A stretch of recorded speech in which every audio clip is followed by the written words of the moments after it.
అసలు మన ఆలోచనలకే మన జీవితాన్ని మార్చే శక్తి ఉంటుందని ఎప్పుడైనా గమనించారా? కరెక్ట్. మన ఆలోచనా విధానమే మన డెస్టినీని డిసైడ్ చేస్తోంది. సరిగ్గా ఇదే విషయాన్ని జోసెఫ్ మర్ఫీ తన the power of your sub conscious mind అనే పుస్తకంలో చాలా అద్భుతంగా చెప్పారు. మరి మన లోపల అంటే మన అంతరాత్మలో దాగి ఉన్న ఆ పవర్ ఏంటి? దాన్ని ఉపయోగించుకుని మన ఫ్యూచర్ని మనకు నచ్చినట్టుగా ఎలా మలుచుకోవచ్చో ఓసారి చూసేద్దాం. ఒక్కసారి మన చుట్టూ గమనిస్తే కొంతమంది ఎప్పుడూ సంతోషంగా హ్యాపీగా ఉంటారు, మరికొంతమందేమో ఎప్పుడూ విచారంగా కనిపిస్తారు. ఎందుకిలా? ఒకరేమో చాలా సంపన్నులుగా ఉంటే మరొకరు పాపం పేదరికంలోనే ఉండిపోతారు. ఒకరు సక్సెస్ మీద సక్సెస్ కొడుతుంటే ఇంకొకరు ఫెయిలియర్స్తో ఇబ్బంది పడుతూ ఉంటారు. ఎందుకీ తేడా?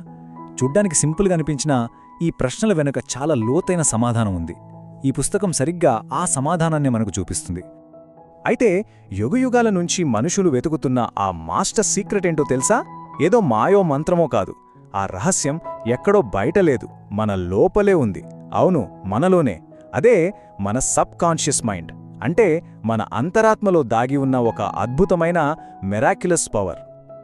అసలు ఈ పవర్ని సింపుల్గా అర్థం చేసుకోవాలంటే మర్ఫీ ఒక సూపర్ ఎనాలజీ వాడారు. ఒక మ్యాగ్నటైజ్డ్ పర్సన్ అంటే అయస్కాంత శక్తి ఉన్న వ్యక్తి, అండ్ ఒక డీమ్యాగ్నటైజ్డ్ పర్సన్ అంటే ఆ శక్తి లేని వ్యక్తి. ఇప్పుడు చూడండి, ఆ మ్యాగ్నటైజ్డ్ పర్సన్ ఉంటాడే, అతను ఫుల్ కాన్ఫిడెన్స్తో, నమ్మకంతో ఉంటాడు. నేను పుట్టిందే గెలవడానికి, సక్సెస్ అవ్వడానికి అని బలంగా నమ్ముతాడు.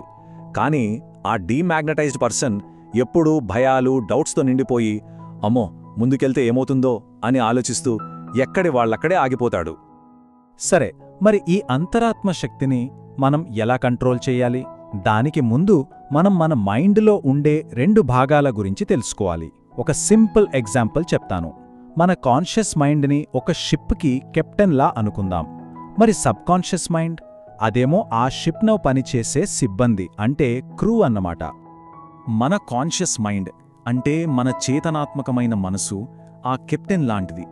అది లాజికల్గా ఆలోచిస్తుంది, రీజనింగ్ చేస్తుంది, ఫైనల్గా ఆర్డర్స్ ఇస్తుంది. మరోవైపు మన సబ్ కాన్షియస్ మైండ్ అంటే అంతరాత్మ ఆ ఇంజిన్ రూంలో ఉండే క్రూ లాంటిది. వాళ్ళ పనేంటి? కెప్టెన్ ఏం చెప్తే అది చేయడం, అంతే. ఒక్క ప్రశ్న కూడా అడగకుండా ఇచ్చిన ప్రతి ఆర్డర్ని గుడ్డిగా ఫాలో అయిపోతుంది. దీనికొక బెస్ట్ ఎగ్జాంపుల్ ఉంది. ఫేమస్ సింగర్ ఎన్రికో కరూజో కథ. ఒకసారి ఆయనకు స్టేజ్ మీద పాడాలంటే విపరీతమైన భయం వేసింది. గొంతు పెగలట్లేదు. అప్పుడు ఆయన తనలో తానే ఇలా అనుకున్నాడు: నాలోని ఈ చిన్న నేను అంటే నా భయం, నాలో ఉన్న పెద్ద నన్ను అంటే నా టాలెంట్ని అణిచివేయాలని చూస్తోంది. గెట్అవుట్, బయటకు వెళ్ళు, ఇప్పుడు నాలోని ఆ పెద్ద నేను పాడబోతున్నాడు అని తన సబ్కాన్షియస్కి గట్టిగా ఆర్డర్ వేశాడు. అంతే, ఆ తర్వాత స్టేజ్ మీద అద్భుతంగా పాడేశాడు. ఇక్కడ ఆ పెద్ద నేను అనేది తన సబ్కాన్షియస్ పవరే. చూశారుగా కరుసో తన అంతరాత్మను ఎలా ఆదేశించాడో? ఇదంతా ఒక ఫండమెంటల్ ప్రిన్సిపల్ మీద పనిచేస్తుంది. దాన్నే లా ఆఫ్ బిలీఫ్ అంటే నమ్మక సూత్రం అంటారు. చాలా సింపుల్. ఎవరైనా సరే వాళ్ళ సబ్కాన్షియస్ మైండ్లో దేన్నైతే బలంగా నమ్ముతారో అదే వాళ్ళ రియాలిటీ అవుతుంది, అంతే. అసలు ఈ లా ఆఫ్ బిలీఫ్ ఎలా పనిచేస్తుందంటే, మన సబ్కాన్షియస్ మైండ్ ఒక సారవంతమైన నేల లాంటిది.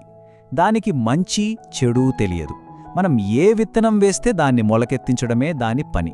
అంటే మనం పాజిటివ్ ఆలోచనలనే విత్తనాలను నాటినా, నెగిటివ్ ఆలోచనలనే విత్తనాలను నాటినా అది దేన్నీ కాదనదు. రెండింటినీ యాక్సెప్ట్ చేసి వాటికి తగ్గట్టే ఫలితాలిస్తుంది. ఈ ప్రిన్సిపల్ రియల్ లైఫ్లో ఎలా పనిచేస్తుందో చెప్పే ఒక ఇంట్రెస్టింగ్ స్టోరీ ఉంది. ఒక యూనివర్సిటీ స్టూడెంట్ ఒక షాప్లో చాలా కాస్ట్లీ బ్యాగ్ చూసింది. అది కొనడం తన వల్ల కాదు, కానీ ఆమె నిరాశపడలేదు. దాని బదులు ఆ బ్యాగ్ నాదే, నేను దాన్ని మెంటల్గా యాక్సెప్ట్ చేస్తున్నాను అని చాలా బలంగా అనుకుంది. ఆ తర్వాత ఆ ఆలోచనను తన సబ్కాన్షియస్ మైండ్కి వదిలేసింది. ఇక్కడ ట్విస్ట్ ఏంటంటే, ఆశ్చర్యంగా అదే రోజు సాయంత్రం తన ఫియాన్సే సేమ్ టు సేమ్ అదే బ్యాగ్ని గిఫ్ట్గా తీసుకొచ్చాడు. చూసారా పవర్? ఓకే, థియరీ అంతా బావుంది, కానీ దీన్ని ప్రాక్టికల్గా మన లైఫ్లో ఎలా అప్లై చేయాలి? మన కోరికలను మన సబ్కాన్షియస్ మైండ్కి బలంగా చేరవేయడానికి మర్ఫీ చెప్పిన కొన్ని సింపుల్ అండ్ పవర్ఫుల్ టెక్నిక్స్ ఏంటో ఒకటి చూద్దాం. సో ఇక్కడ 3 మెయిన్ టెక్నిక్స్ ఉన్నాయి. ఫస్ట్ది విజువలైజేషన్, అంటే మనకు ఏం కావాలో అది ఆల్రెడీ జరిగిపోయినట్టుగా మనసులో ఒక క్లియర్ పిక్చర్ క్రియేట్ చేసుకోవడం. రెండోది స్లీప్ మెథడ్, మన నిద్రలోకి జారుకుంటున్న టైంలో అంటే ఆ మగతలో ఉన్నప్పుడు మన కోరికను ఒక ఆలోచనలా సబ్కాన్షియస్కి పంపించడం. ఇక మూడోది అఫర్మేషన్, అంటే ఒక పాజిటివ్ స్టేట్మెంట్ని పూర్తి నమ్మకంతో పదే పదే మనలో మనం అనుకోవడం. మన సబ్కాన్షియస్ దాన్ని నిజమని నమ్మేంత వరకు రిపీట్ చేయాలన్నమాట. ఇప్పటి వరకు మనం నేర్చుకున్నదంతా ఒకే ఒక్క పవర్ఫుల్ ఐడియా చుట్టూ తిరుగుతుంది. అదేంటంటే మన మైండే మన జీవితానికి ఒక బ్లూ ప్రింట్ లాంటిది. మనం ఇల్లు కట్టాలంటే ముందు బ్లూ ప్రింట్ గీస్తాం గడా, అచ్చం అలాగే. మరి సంతోషం, సమృద్ధితో నిండిన మన మెంటల్ హోమ్ని, అంటే మానసిక భవనాన్ని ఎలా నిర్మించుకోవాలి? ఈ విషయంలో మర్ఫీ చెప్పిన ఒక మాట చాలా పవర్ఫుల్. మన లైఫ్లోకొచ్చే ప్రతి అనుభవం, ప్రతి విషయం మన మానసిక ఇంటిని కట్టుకోవడానికి వాడే మెంటల్ బిల్డింగ్ బ్లాక్స్, అంటే మానసిక ఇటుకల మీదే ఆధారపడి ఉంటుంది. సింపుల్గా చెప్పాలంటే మన ఆలోచనలు అనే ఇటుకలతోనే మన రియాలిటీ అనే భవంతి నిర్మించబడుతుంది. కాబట్టి చివరిగా మనల్ని మనం వేసుకోవాల్సిన ప్రశ్న ఒకటే: మన మైండ్కి మనం ఎలాంటి బ్లూ ప్రింట్ ఇస్తున్నాం? ఆ బ్లూ ప్రింట్ భయాలతో, సందేహాలతో నిండుందా, లేక నమ్మకంతో, కాన్ఫిడెన్స్తో నిండుందా? ఒక్క క్షణం దీని గురించి ఆలోచించండి, ఎందుకంటే ఆ బ్లూ ప్రింట్ మీదే మన భవిష్యత్ మొత్తం ఆధారపడి ఉంటుంది.